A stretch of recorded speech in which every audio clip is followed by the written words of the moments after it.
राजा परीक्षित और कलयुग की कहानी।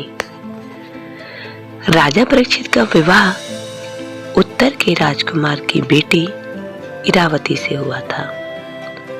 राजा परीक्षित के 4 पुत्र थे, जिनमें से एक जन्मेजय था।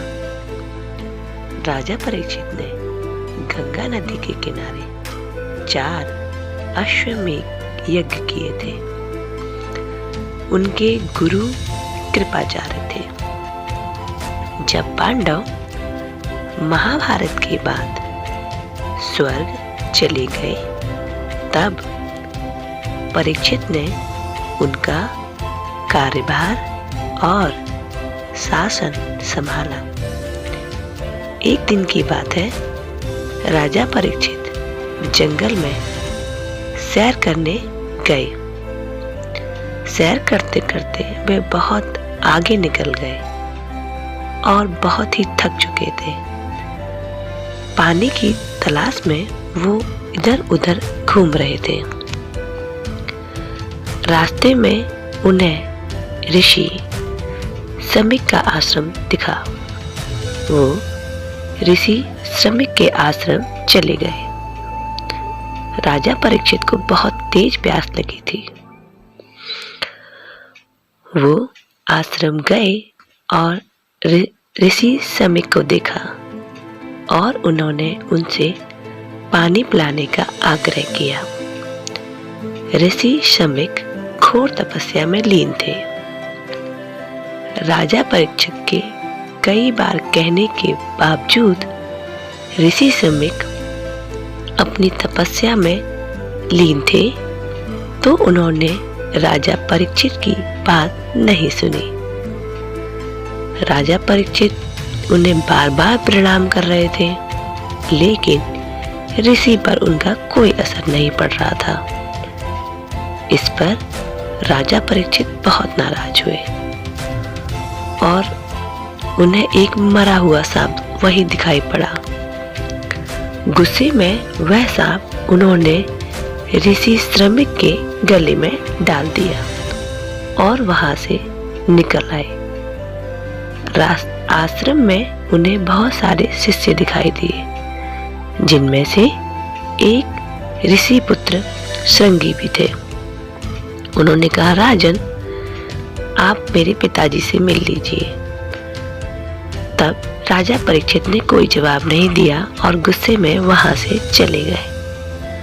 जब महर्षि श्रृंगी ने देखा कि उनके पिता ऋषि शमीक के गले में मरा हुआ सांप डला है, वो भी राजा परीक्षित ने डाला है, यह देखकर उनको बहुत गुस्सा आया। उन्होंने राजा परीक्षित को श्राप दिया कि जाओ राजा, आज से 7 दिन बाद तुम्हारी मृत्यु हो जाएगी। इतना सुनते ही ऋषि शमीक की तपस्या भंग हुई। वो अपनी तपस्या से उठे और बोले, महर्षि श्रृंगी बेटा, आपने ये क्या किया?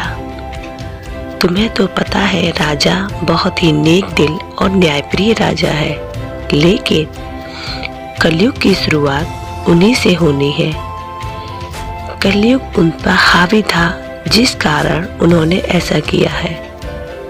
ऋषि शमीक ने तुरंत ही अपने शिष्य को राजमहल की ओर भेजा, जहां शिष्य ने राजा को बताया कि आपको महर्षि श्रृंगी ने श्राप दिया है कि आपकी मृत्यु 7 दिन बाद हो जाएगी।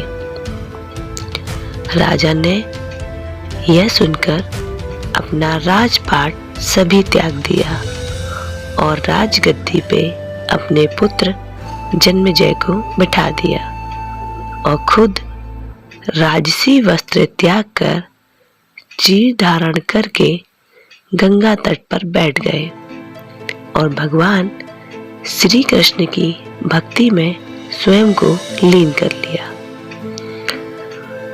ऋषि व्यास के पुत्र सुखदेव ने उन्हें 7 दिन तक ज्ञान दिया और भागवत सुनाई।